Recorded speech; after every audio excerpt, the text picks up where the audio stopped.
Welcome to GPT academy. প্রিয় শিক্ষার্থীরা, আজকের আমি তোমাদের পঞ্চম শ্রেণীর দ্বিতীয় পর্যায়ক্রমিক মূল্যায়নের পরিবেশের 6 নম্বর মডেল স্কুলটি সম্পূর্ণ সমাধান করব। তো আজকের এই ভিডিওর পূর্বে আমি আরও 5টি মডেল স্কুল তোমাদের সম্পূর্ণ সমাধান করেছি। আজকে তোমাদের পঞ্চম শ্রেণীর দ্বিতীয় পর্যায়ক্রমিক মূল্যায়নের আমাদের পরিবেশের 6 নম্বর মডেল স্কুলটা সম্পূর্ণ আলোচনা করছে। দেখো, প্রথম প্রশ্ন হচ্ছে, আজকের মডেল স্কুলের প্রথম প্রশ্ন হচ্ছে, আমার সোনার বাংলা গানটি রচিত হয় কত সালে? আমার সোনার বাংলা গানটি রচিত হয় 1905 সালে। কেননা বঙ্গভঙ্গের পরিপ্রেক্ষিতে কবি রবীন্দ্রনাথ ঠাকুর এই গানটি রচনা করেছিলেন। কেমন? 1905 সালে। প্রশ্ন দেখো, গাঙ্গেয় সমভূমির উচ্চতা সমুদ্রতলের তুলনায় কত হবে? 10 থেকে 15 মিটার। 10 থেকে 15 মিটার। প্রশ্ন দেখো, স্বামীকানন্দের বিদেশিনী শিষ্যার নাম কি? দেখো, স্বামীকানন্দের বিদেশিনী শিষ্যার নাম হচ্ছে ভগিনী নিবেদিতা। কি? ভগিনী নিবেদিতা। প্রশ্ন হচ্ছে, মাস্টারদা নামে পরিচিত কিন্তু সূর্য সেন। মাস্টারদা নামে পরিচিত সূর্য সেন। একটি লুপ্তপ্রায় মাছ হলো প্রায় মাছ হলো ন্যাদোস মাছ। ল্যাদোস মাছ কিন্তু একটি লুপ্তপ্রায় মাছ। কেমন? প্রশ্ন দেখো, রেশম কীট পালনের জন্য যে গাছের চাষ করা হয় তা হলো তুঁত গাছ। তুঁত গাছ হলো রেশম মথ বা রেশম কীট পালনের জন্য একটা গুরুত্বপূর্ণ গাছ। কেমন? প্রশ্ন দেখো, পৃথিবীর ছাদ কাকে বলা হয়? পৃথিবীর ছাদ বলা হয় কোন মালভূমিকে? পামির মালভূমিকে। পামির মালভূমিকে পৃথিবীর ছাদ বলা হয়। ড্যাশ নদী হলো একটি নিত্যবহ নদী? গঙ্গা। গঙ্গা নদী হলো আমাদের দেশের প্রধান নদী এবং গঙ্গা নদীও নিত্যবহ নদী। কারণ গঙ্গা নদী সারা বছর নদীতে জল থাকে এবং সেই নদী ঝর্ণা এবং বরফ গলা জল দ্বারা পুষ্ট থাকে। দেখো, ভারতবর্ষ স্বাধীন হয় কত সালে? 1947 সালে। 1947 সালে 15ই আগস্ট আমাদের দেশ স্বাধীন হয়। কেমন? প্রশ্ন দেখো, যে ধান কাটা ও ঝাড়ার আধুনিক যন্ত্রের নাম হচ্ছে হারভেস্টার। কি হচ্ছে? হারভেস্টার। হয়কার র, ভয়কার, দন্তস টয়াকার র, হারভেস্টার। মাতঙ্গিনী হাজরা ড্যাশ নামে পরিচিত? মাতঙ্গিনী হাজরা গান্ধী বুড়ি নামে পরিচিত। গান্ধী বুড়ি নামে পরিচিত। পরের প্রশ্ন চলে। পরের প্রশ্ন হচ্ছে 3-1, রাঢ় শব্দের অর্থ হলো কি? রাঢ় শব্দের অর্থ হলো পাথুরে জমি। কি জমি? পাথুরে জমি। পাথুরে জমিকে কি বলি আমরা? রাঢ় বলি। দেখো, 2 নম্বর প্রশ্ন, 3-2, ল্যাটেরাইট মৃত্তিকার রং লাল হয় কেন? না, ল্যাটেরাইট মৃত্তিকার ল্যাটেরাইট মাটিতে লৌহ বা লোহার পরিমাণ বেশি থাকে বলে। লৌহ বা লোহার পরিমাণ বেশি থাকে বলে সেই কারণে ল্যাটেরাইট মৃত্তিকার রং কী হয়? লাল হয়। কোন গাছের পাতা দিয়ে থালাবাটি তৈরি হয়? আমরা জানি শাল গাছের পাতা দিয়ে থালাবাটি তৈরি হয়। শাল। দেখো, পরের প্রশ্ন দেখো, 4 নম্বর প্রশ্ন, কার জন্মদিন শিক্ষক দিবস হিসেবে পালন করা হয়? দেখো, সর্বপল্লী রাধাকৃষ্ণনের জন্মদিন উপলক্ষে শিক্ষক দিবস পালন করা হয়। সর্বপল্লী দন্তশেখর বৈরেব সর্বপল্লী পল্লী পল্লী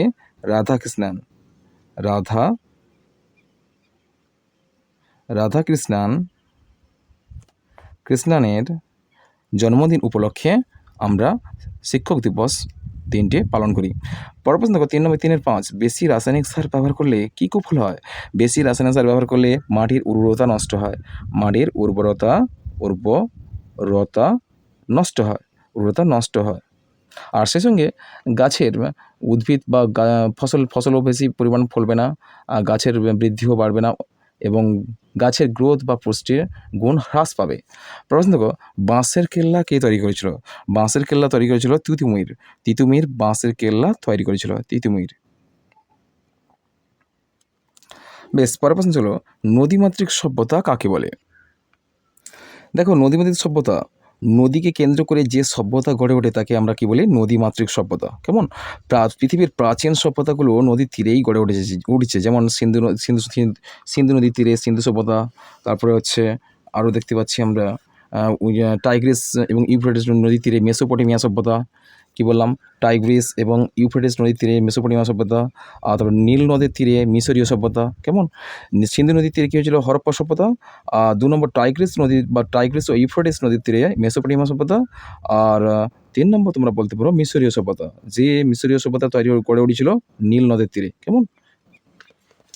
প্রশ্ন হলো দেশ।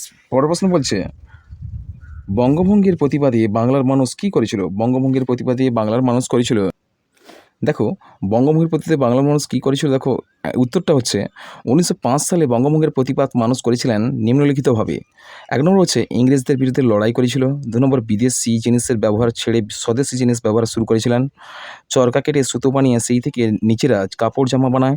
আর 3 নম্বর হচ্ছে বঙ্গভঙ্গের প্রতিবাদে রবীন্দ্রনাথ ঠাকুর গান লিখেছিলেন, সেই গানটি হলো আমার সোনার বাংলা আমি তোমায় ভালোবাসি। এই গানটি তিনি লিখেছিলেন 1905 সালে। কেমন? পরের প্রশ্ন চলো। পরের প্রশ্ন বলছে যে সাধারণতন্ত্র কাকে বলে?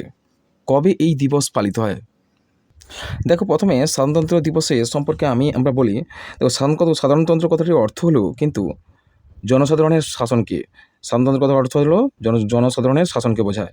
আর এই সাধারণতন্ত্রটা দিবসটি পালিত হয় 26শে জানুয়ারি। কেমন? প্রথমে বলে দিচ্ছে।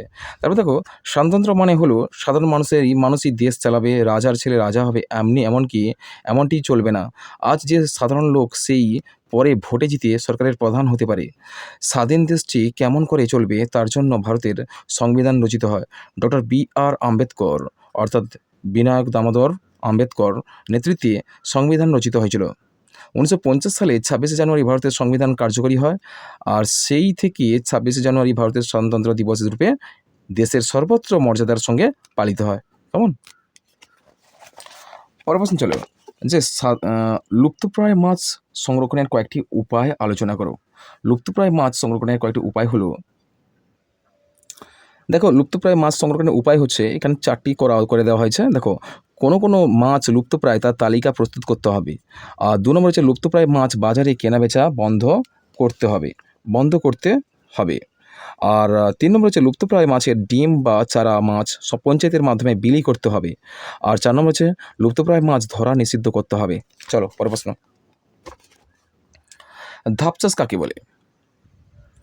দেখো পাহাড়ের ঢালু জমিতে সিঁড়ির মতো ধাপে ধাপে জমি কেটে চাষ করাকে ধাপ চাষ বলে। ধাপ চাষে একদিকে যেমন ভূমিক্ষয় কম হয়, অন্যদিকে চাষের জন্য বেশি জায়গাও দরকার হয়। কেমন?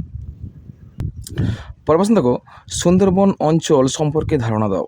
দেখো সুন্দরবন সম্পর্কে যদি ধারণা দিতে হয় তোমাদের টেক্সট বইটা ভালো করে যদি ফলো করো তাহলে তোমরা সুন্দরবন সম্পর্কে সুন্দরভাবে সহজে বুঝতে পারবে। চলো তোমাদের টেক্সট বই 71 নম্বর পেজে এই সুন্দরবন অধ্যায়টা দেওয়া আছে। আমাদের পরিবেশের সুন্দরবন এই অধ্যায়ে দেওয়া আছে। দেখো এখান থেকে করবে গাঙ্গেয় সমভূমির দক্ষিণ অংশটাই কিন্তু বিরাট বন কিছু সুন্দরবন। গাঙ্গেয় সমভূমির দক্ষিণ অংশটাই বিরাট বন সুন্দরবন। দেখো অবশ্য তার বেশিরভাগই বাংলাদেশে, আর উত্তর চব্বিশ পরগনার অল্প কিছু আমাদের পশ্চিমবঙ্গ অর্থাৎ ভারতবর্ষের উত্তর চব্বিশ পরগনার অল্প কিছু অংশ আর দক্ষিণ চব্বিশ পরগনার দক্ষিণ পূর্ব দিকের প্রায় পুরোটাই জুড়ে সুন্দরবন। এই অঞ্চলের ভূমিঢাল খুবই কম। কেমন? তারপর দেখো রয়্যাল বেঙ্গল টাইগার তো এই বনেই আছে। রয়্যাল বেঙ্গল টাইগার এই বনে আছে। কেমন? রয়্যাল বেঙ্গল টাইগার রয়েছে। আর আছে বাঘ, সুন্দরী গাছ। এই বনের সবচেয়ে বিখ্যাত প্রাণী আর উদ্ভিদ বাঘ আর সুন্দরী গাছ হচ্ছে এই সুন্দরবনের সবথেকে বিখ্যাত এবং গুরুত্বপূর্ণ উদ্ভিদ এবং প্রাণী। এটা খুব নিচু জায়গা। সুন্দরবন কিন্তু আমাদের সমভূমির একটা গুরুত্বপূর্ণ এবং নিচু জায়গা। শুধু নদী আর নদী। দেখো কী নদী সুন্দরবনে তোমরা দেখতে পাবে, মাতলা, বিদ্যাধরী, কালিন্দী, রায়মঙ্গল, এছাড়াও আরও অনেক নদী রয়েছে এই সুন্দরবনে। দেখো এখানে আরও অনেক দূর আছে, অনেক নদী আছে। একটা নদী থেকে আর একটা বেরিয়েছে, কিছু দূরে গিয়ে আবার একটা মিশেছে। দেখো তারপরে দেওয়া হচ্ছে এখানকার মাটিতে কী আছে? নুন। এখানকার মাটিতে খুব নুন। মাটিতে বালি কম, কাদার ভাগ বেশি। মাটির তলার জলও নোনতা। কেমন?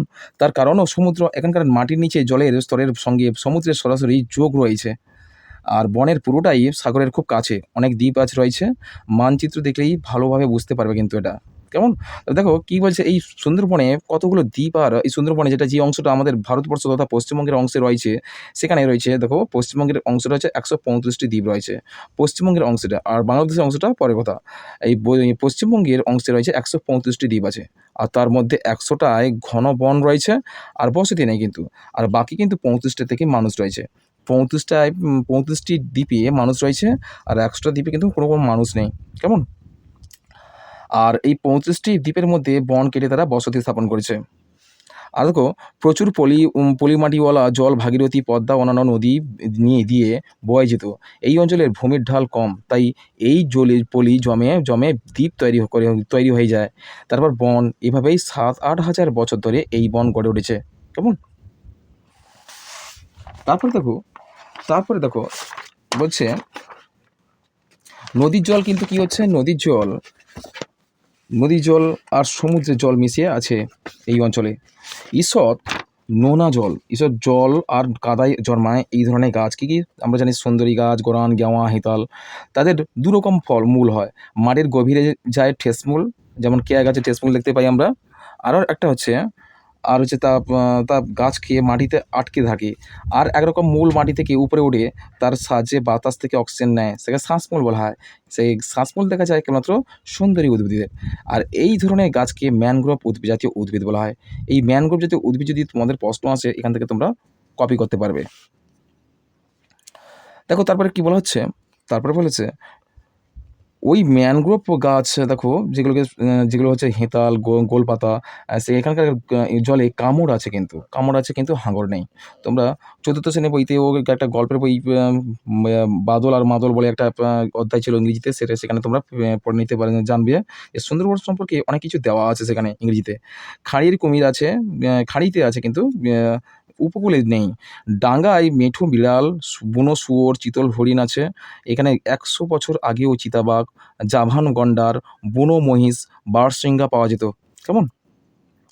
আর এখানকার তো তোমরা জানো যে বনে লোকালয়ে অনেক বাঘ ঢুকে আসে। কেমন? খাদ্যের অভাবে বর্তমানে সুন্দরবনে অনেক প্রাণী কিন্তু লুপ্তপ্রায় হতে চলেছে।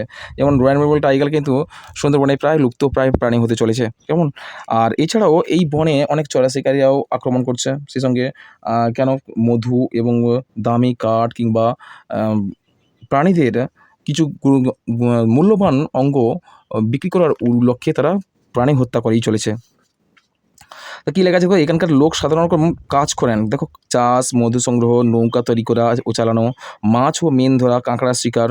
তারপরে দেখো মিন থেকেই তো ভেড়িতে গলদা চিংড়ি আর বাগদা চিংড়ি চাষ হয়। মেয়েরাই বেশিরভাগ নদীতে মিন সংগ্রহ করে। কেমন? দেখো পরের প্রশ্ন বলছে যে সবুজ বিপ্লব এ সম্পর্কে টিকা লিখতে বলছে। দেখো চলো সবুজ বিপ্লব সম্পর্কে টিকাটা দেখো। প্রথমে সংজ্ঞা দেবে। কি সংজ্ঞা দেবে? 1960-এর দশকে ভারতীয় কৃষিতে যে ব্যাপক উৎপাদন বৃদ্ধি ও আমূল পরিবর্তন ঘটে তাকে সবুজ বিপ্লব বলে। কারণ 1 নম্বর হচ্ছে উচ্চ ফলনশীল বীজের ব্যবহার বৃদ্ধি, রাসায়নিক সার ও কীটনাশকের ব্যাপক ব্যবহার। 3 ডিপ টিউবওয়েলে বসিয়ে জলসেচের ব্যবস্থা। 4 নম্বর হচ্ছে কৃষিজ যন্ত্রপাতির ব্যবহার বৃদ্ধি প্রভৃতির কারণে ভারতীয় কৃষিতে উৎপাদন বৃদ্ধি পেতে থাকে। এর প্রভাব দেখো, গমের উৎপাদন সবচেয়ে বেশি বৃদ্ধি পায়।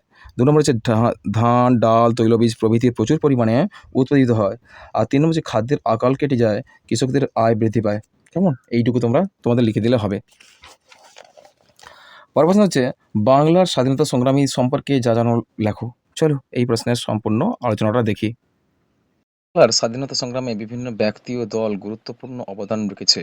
এই সংগ্রামে উল্লেখযোগ্য কিছু ব্যক্তিত্ব হলেন চিত্তরঞ্জন দাস, সুভাষচন্দ্র বসু এবং আরও অনেক বিপ্লবী ও স্বাধীনতা সংগ্রামী। এদের মধ্যে চিত্তরঞ্জন দাস দেশবন্ধু নামে পরিচিত এবং তিনি অসহযোগ আন্দোলনের গুরুত্বপূর্ণ ভূমিকা পালন করেন। এছাড়া দেখো বাংলার স্বাধীনতা সংগ্রামীদের উল্লেখযোগ্য অবদান। চিত্তরঞ্জন দাস যেমন অসহযোগ আন্দোলনের একজন গুরুত্বপূর্ণ নেতা এবং তিনি দেশবন্ধু নামেও পরিচিত। এরপর সুভাষচন্দ্র বসু। দেখো সুভাষচন্দ্র বসু ভারতীয় জাতীয় কংগ্রেসের একজন প্রভাবশালী নেতা এবং তিনি ভারতীয় জাতীয় সেনাবাহিনী INA গঠন করে স্বাধীনতা আন্দোলনের গুরুত্বপূর্ণ ভূমিকা পালন করেন। এছাড়া অন্যান্য বিপ্লবী ও স্বাধীনতা সংগ্রামীরা হলেন অতুল চন্দ্র ঘোষ, অতুল প্রসাদ সেন, অনন্ত সিং, অনিল কুমার দাস, তিনিও বিপ্লবী ছিলেন, অনুরূপ চন্দ্র সেন, অন্নদা প্রসাদ চক্রবর্তী, অপূর্ব সেন, অম্বিকা চক্রবর্তী সহ আরও অনেক বাঙালি স্বাধীনতা সংগ্রামী স্বাধীনতা আন্দোলনের অবদান রেখেছে। বাঙালি জাতীয়তাবাদের উত্থান। দেখো বিংশ শতাব্দীর প্রথম দিকে বাঙালি জাতীয়তাবাদের উত্থান হয় এবং এই মতাদর্শ বাঙালি জনগণকে একটি স্বতন্ত্র জাতি হিসেবে গড়ে তোলে। এই স্বাধীনতা সংগ্রামীদের অবদান বাংলা এবং ভারতের স্বাধীনতা আন্দোলনে গুরুত্বপূর্ণ ভূমিকা রেখেছে। এইগুলো তোমাদের পঞ্চম শ্রেণীর আমাদের পরিবেশের দ্বিতীয় পর্যায়ক্রম মূল্যায়নের রায়মার্টিন প্রশ্ন বিচিত্রার দ্বিতীয় পর্যায়ের মূল্যায়নের 6 নম্বর মডেল স্কুলটা আমি সম্পূর্ণ আলোচনা করলাম। এর পরের ভিডিওতে আমি নিয়ে আসবো তোমাদের জন্য 7 নম্বর মডেল স্কুলের সম্পূর্ণ আলোচনা। আর আজকে এই পর্যন্ত। আমার সঙ্গে দেখা হবে তোমাদের আমার সেই পরের ভিডিওতে। চলো।